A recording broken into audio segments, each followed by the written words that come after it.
श्री परमात्मने नमः। ओम वासुदेवाय नमः। ओम व्यासदेवाय नमः। ओम जगन्नाथदासाय नमः। हे माँ सरस्वती तमें कंठरे बस, माँ कंठरे बस। अतिबड़ी जगन्नाथ दास रचित श्रीमद्भागवत महापुराणर प्रथम स्कंदर आज आम तृतीय अध्याय श्रवण करवा। तृतीय अध्याय नुहे, चतुर्थ अध्याय आज श्रवण करवा। यही अध्याय रे व्यासदेव भागवत महापुराण रचना करिकी मध्य तांको चित्त असंतोष थिला। से महर्षि व्यासदेव असंतोष कथा एठारे वर्णना करा जायछि। तो भागवत महापुराण रचना कला परे कहीं मन असंतोष हो रहा बा अतृप्त हो रहा से विषय आज आम श्रवण करवा। कृष्णं नारायणं वंदे, कृष्णं वंदे व्रजप्रियं, कृष्णं द्वैपायनं वंदे, कृष्णं वंदे प्रथासुतम्। भागवत महापुराण प्रथम स्कंदर चतुर्थ अध्याय शुणिबा। वेदपुराण रचि व्यास चित्तेन हिले परितोष, चतुर्थ अध्याय चरित जहु प्रकाश भागवत। व्यासोवाच एमंते भागवत वाणी सुतमुनिक मुख शुणी, मुनिक मध्ये कुलबुध, मुनिक मध्ये कुलबृध, सौनक नामे धर्मशोध। सर्वमुनिक अवधाने पृच्छन्ति मधुर वचने। सौनक उवाच हे सुत तुम्भे महाधीर, बकता जन मध्ये बर। जाह्नवी तटे राजा आगे, सुकजा कहिले सरागे। से कथा कह आंभ आग, से कथा कह आंभ आग, तुम्भे जे अट महाभाग। ए भागवत शास्त्र केबे, व्यासर चिले केउ जुगे। काहार बोले काहीं बसी, कि भावे कि हेतु उद्देशी। सुक जे ताहांक कुमर, समर दसी समद रसी निर्विकार। एकांत मति रात्र दिने, कृष्णम हिमा जार मोहने। निर्माया मूढ़ता प्रतीति, लखिन पारे केहि गति। जार आगमन काले, देवक न्याय थिले जहले। स्वभावे नग्न तांकु देखी, धाइले लज्जा को उपेकी। देखिबा अर्थे जल तटे, मिलिले सुकंक निकटे। व्यासंकु तांको पछे चाही, जले पशिले बेगे जाई। स्वभावे से सुर जुबती, जानती सर्व प्राणी गति। देखिक न्याक मूढ़ गति, चंचल व्यासंकर मति। पुणी क्षणके पाई शांति, कन्याଙ୍କୁ चाही पचारती। ओइल मोर पुत्र चाही, कि पाप शील जले जाई। एकिश तुम्भर व्यवहार, से सुक मोहर कुमार। तरुण बयस ताहार, ए वृद्ध शरीर मोहर। व्यासव चने नारी गणे, तक्षणे न मिले चरणे। बोलती व्यास मुख चाही, संसार तांको हृदय नाही। स्त्री पुरुष न जानती, समस्त एक भावे चिंती।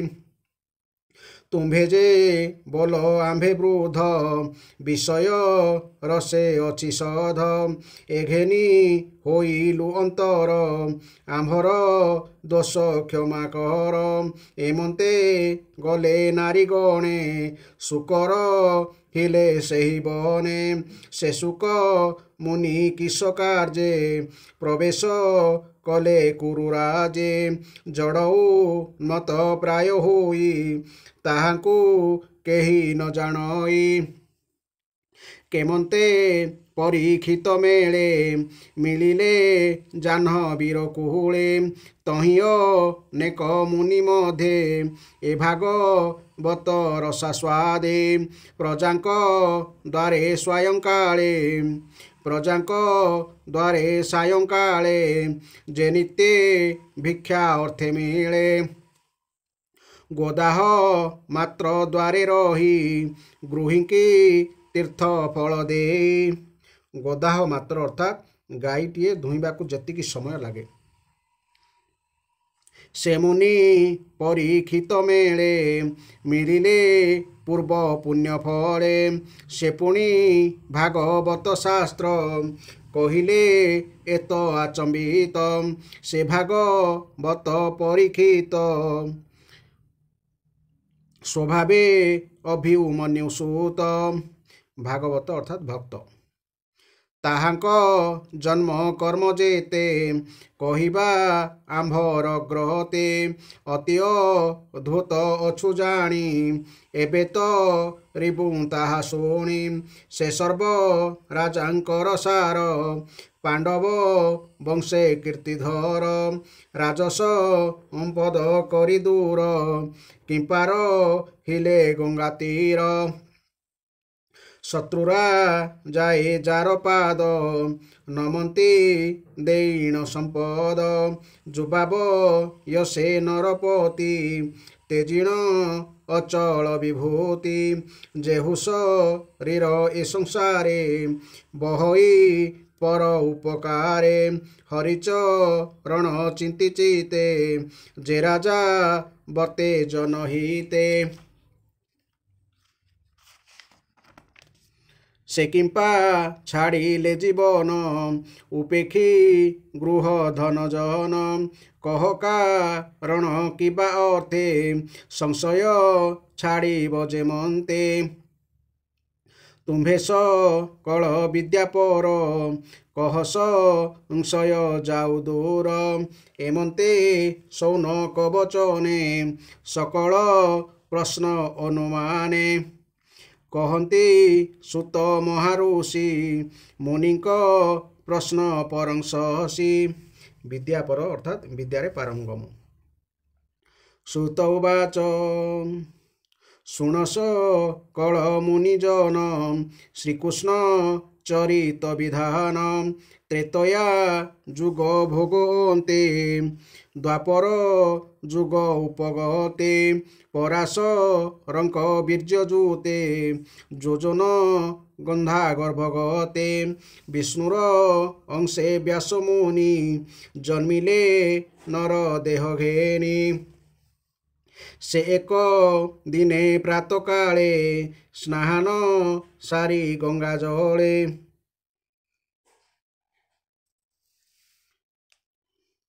ଏକାନ୍ତେ ବଦରିକାଶ୍ରମେ ବସିଣ ନିଶ୍ଚଳ ଆସନେ ପର ବର ଜ୍ଞାନ ଜାଣେ ସକଳ ଶାସ୍ତ୍ର ପରିମାଣେ ପର ଅପର ଅର୍ଥାତ୍ ଅତୀତ ଓ ଭବିଷ୍ୟତ ସକଳ ଶାସ୍ତ୍ର ପରିମାଣେ ଯେ କାଳ ପୁରୁଷର ବଳେ ଯୁଗେ ଉଡ଼ନ୍ତି ଅନ୍ତରାଳେ ତାହାକୁ ନ ଦେଖନ୍ତି କେହି ବ୍ରହ୍ମାଣ୍ଡ ମଧ୍ୟେ ଦେହ ବହି ପ୍ରାଣୀଙ୍କ ବଳ ନିତ୍ୟ ହରେ ଯୁଗସୁ ଭାବ ଅନୁସାରେ କଳିଆ ଗମେ ପ୍ରାଣୀଙ୍କର ଯେମନ୍ତ ହୋଇବ ବ୍ୟବହାର ଶ୍ରଦ୍ଧା ଛାଡ଼ିବେ ଅତି ଦୂରେ ନିଃସତ୍ତ୍ୱ ହୋଇବେ ଶରୀରେ ବୁଦ୍ଧି ହୋଇବ ଲୋଭବଶ ଲୋକେ ହୋଇବେ ଅଳ୍ପାୟୁଷ ଦୁର୍ଭୋଗ ହୋଇ ବେଶ କଳେ ଏହା ଜାଣିଲେ ଯୋଗ ବଳେ। ଦୁର୍ଭୋଗ ଅର୍ଥାତ୍ ଭାଗ୍ୟହୀନ। ବ୍ରାହ୍ମଣ ଆଦି ଚାରି ବନେ କଳିବ ବଞ୍ଚିବେ ଯେଉଁ ଧର୍ମେ। ବେଦ ଉଚିତ ଶୁଦ୍ଧ କର୍ମ ଆଶ୍ରମେ ଭିନ୍ନ ଭିନ୍ନ ଧର୍ମ। ଜୀବର ଶୁଦ୍ଧେ ଅର୍ଥ କରି ଯେମନ୍ତେ ବିଷ୍ଣୁ ମାୟା ତରି। ଧର୍ମ ସାଧିବେ ଯଜ୍ଞ ମତେ ଏମନ୍ତ ଭାଳି ମୁନି ଚିତେ। ବେଦଙ୍କୁ କଲେ ଚାରି ଖଣ୍ଡ ମଧ୍ୟ ଭି ଆଇ କର୍ମକାଣ୍ଡ। ଋକଜ ଯୁଷାମ ଅଥର୍ବ ଏ ରୂପେ କରି ଭିନ୍ନ ଭାବ। ପଞ୍ଚମ ବେଦ ଇତିହାସ କଲେ ପୁରାଣ ଅଷ୍ଟାଦଶ। ପୈଳ ମୁନିଙ୍କି ଆଣିଲେ ପ୍ରଥମ ବେଦ ପଢ଼ାଇଲେ। ଜୈମିନୀଙ୍କ ଦେଲେ ସାମ ଯଜୁଜେ ବହି ସମ୍ପାୟନ।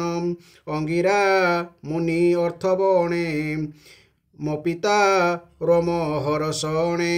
ପୁରାଣ ଅଷ୍ଟାଦଶ ଦେଲେ ଏମନ୍ତେ କର୍ମ ସମ୍ପାଦିଲେ।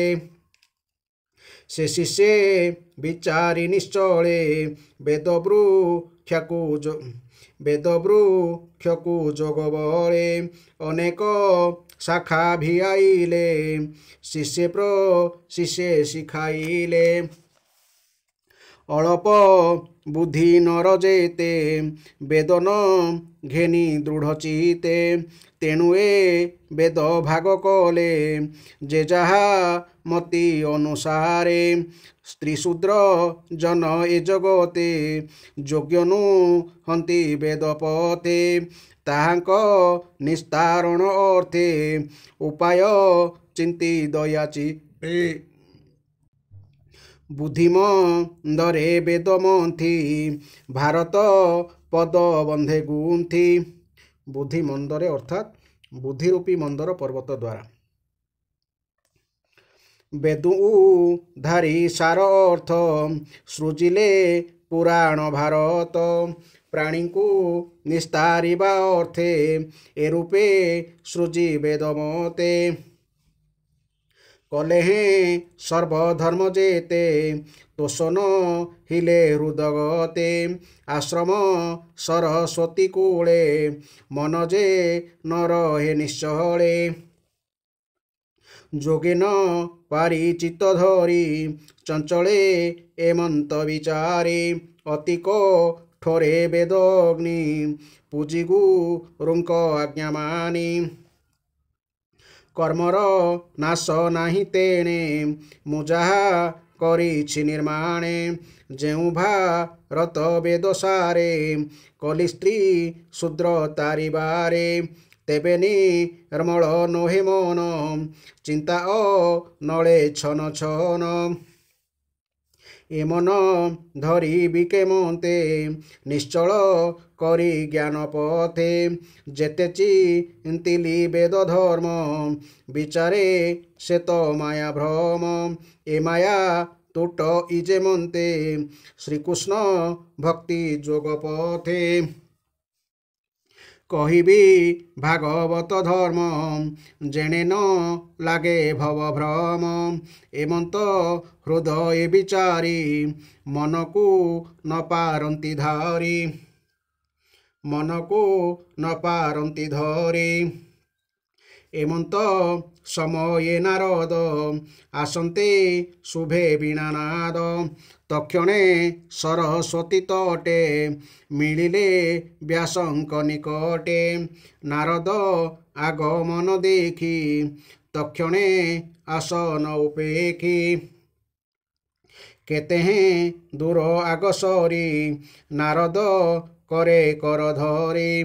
बसाई उत्तम आसने पूजिले अतिथि विधाने। से व्यास नारदंक पादे सुजने प्रणम आनंदे। जार चिंतने पापनाश नमोई जगन्नाथ दास। इति श्रीमद्भागवते महापुराणे परमहंस संहितायां प्रथम स्कंदे नैमिषीयोपाख्याने नारदगमनं नाम चतुर्थोऽध्यायः। बर्तमान आसतु यार व्याख्या शुणा। श्री व्यासदेव कहते ସେହି ଦୀର୍ଘକାଳୀନ ଅଧିବେଶନରେ ସମ୍ମିଳିତ ହୋଇଥିବା ମୁନି ଋଷିମାନଙ୍କ ମଧ୍ୟରେ ସୌନକ ଥିଲେ ବିଦ୍ୟା ଓ ବୟସରେ ବୃଦ୍ଧ କୁଳପତି ତଥା ଋଗ୍ବେଦୀ। ସେ ସୂତଙ୍କ କଥା ଶୁଣି ତାଙ୍କୁ ବହୁ ପ୍ରଶଂସା କଲେ ଓ କହିଲେ। ଶ୍ରୀ ସୌନକ କହିଲେ, ହେ ସୂତ ମହାଭାଗ, ଆପଣ ତ ହେଉଛନ୍ତି ବକ୍ତାମାନଙ୍କ ମଧ୍ୟରେ ଶ୍ରେଷ୍ଠ ଓ ବଡ଼ ଭାଗ୍ୟବାନ। ଭଗବାନ ଶୁକଦେବ ଯେଉଁ ଭାଗବତ କହିଥିଲେ ସେହି ପରମ ପୁଣ୍ୟମୟୀ ଭଗବତ ଚରିତ ଆପଣ କୃପା କରି ଆମକୁ କୁହନ୍ତୁ। ଏହି ଚର୍ଚ୍ଚା କେଉଁ ଯୁଗରେ, କେଉଁ ସ୍ଥାନରେ ଓ ଏବଂ କାହିଁକି ହୋଇଥିଲା ଏବଂ କାହାର ପ୍ରେରଣାରେ ମୁନିବର ଶ୍ରୀକୃଷ୍ଣ ଦ୍ୱୈପାୟନ ଏହି ସଂହିତା ରଚନା କରିଥିଲେ ତାହା ଦୟାକରି କହନ୍ତୁ। ବ୍ୟାସପୁତ୍ର ଶୁକଦେବ ହେଉଛନ୍ତି ପରମ ଯୋଗୀ, ସମଦର୍ଶୀ ଓ ଅଖଣ୍ଡ ବ୍ରହ୍ମ ଦୃଷ୍ଟି ସମ୍ପନ୍ନ। ସେ ସଂସାର ନିଦ୍ରାରୁ ଜାଗ୍ରତ ରହିଥାନ୍ତି ଏବଂ ନିରନ୍ତର ଏକମାତ୍ର ପରମାତ୍ମାଙ୍କଠାରେ ହିଁ ସଂଲଗ୍ନ ରହନ୍ତି। ଆତ୍ମଜ୍ଞାନରେ ମଜି ରହୁଥିବାରୁ ସେ ଅନ୍ୟମାନଙ୍କୁ ମୂଢ଼ ପରି ଦେଖାଯାଆନ୍ତି।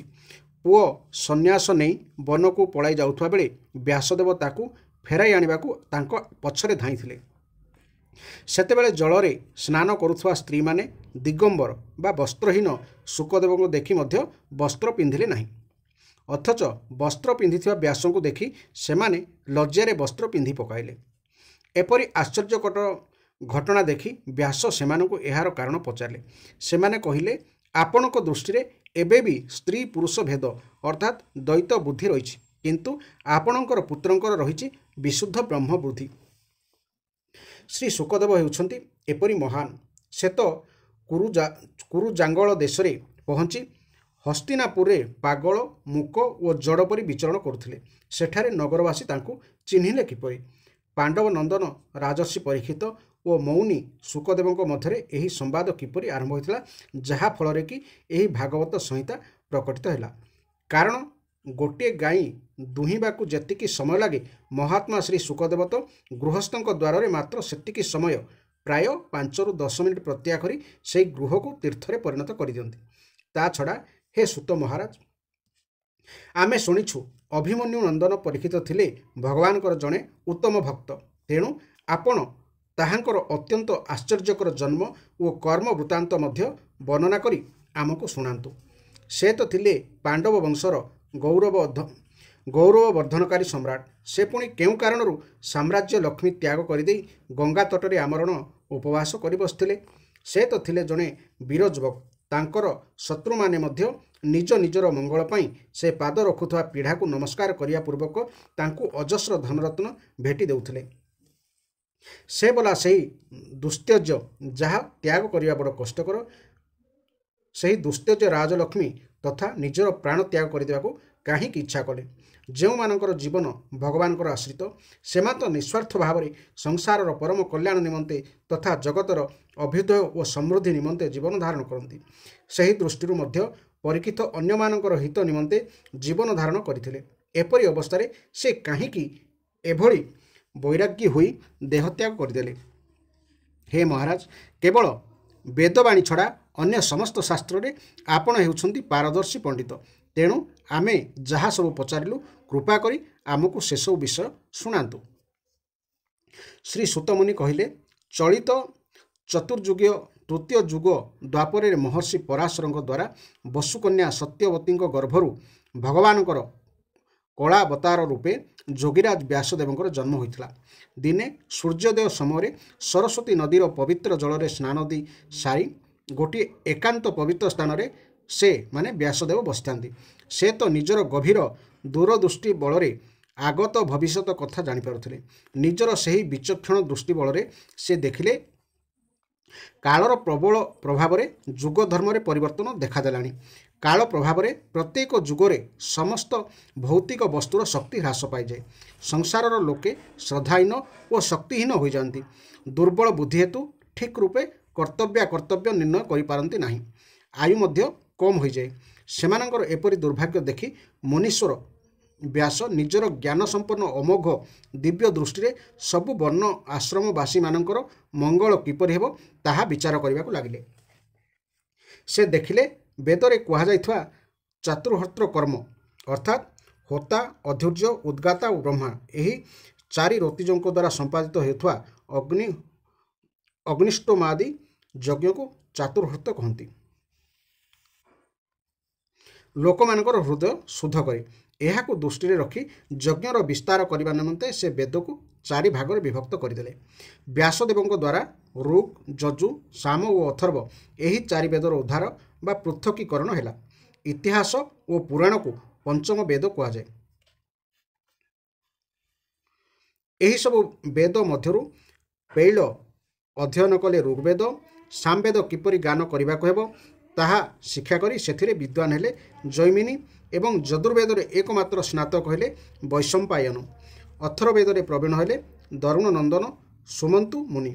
इतिहास और पुराण रे प्रथम स्नातक हेले मोर पिता रोमहर्षण।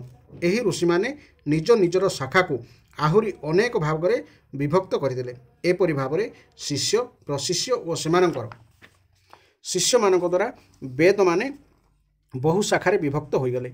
जो मानकर बोध शक्ति कम स्मरण शक्ति स्वल्प किंबा आदौ नहीं सेमाने जेपरि वेदर किछि अंश धारण करिपारिबे ताहाकु दृष्टि रखी भगवान व्यासदेव वेद को एपरि विभिन्न भाग में विभक्त करदेले। स्त्री शूद्र और पतित द्विजाति एही तीन वर्ग स्त्री शूद्र और पतित द्विजाति एही तीन वर्ग वेद श्रवणर अधिकारी होई न थिबारु कल्याणकारी शास्त्रोक्त कर्म द्वारा सेमानकर मध्य कल्याण प्रति दृष्टि रखी महामुनि व्यासदेव विशेष कृपापूर्वक महाभारत रचना कले। हे सनक आदि ऋषिगण व्यासदेव एपरि भाव में निजर सकल शक्ति विनियोग पूर्वक सदा सर्वदा प्राणी मानकर कल्याण निमंते कार्यरत रही मध्य हृदय संतोष लाभ कले नहीं। दिनकर कथा सरस्वती नदीर पवित्र तटरे एकांतरे बसी से विषन्न मनरे विचार करने को लगिले। मु निष्कपट भाव में ब्रह्मचर्य आदि पालन करी वेद गुरुजन और अग्नि आदि को सम्मान प्रदान करिछि। सेमानकर आज्ञा पालन करिछि। महाभारत रचना माध्यम मु वेदर अर्थ को एपरि प्रांजल भाव में कहि दैछि जे ताहा पठन श्रवण करी स्त्री शूद्र प्रवृत्ति मध्य निज निजर धर्म कर्मर ज्ञान लाभ करिपारिबे।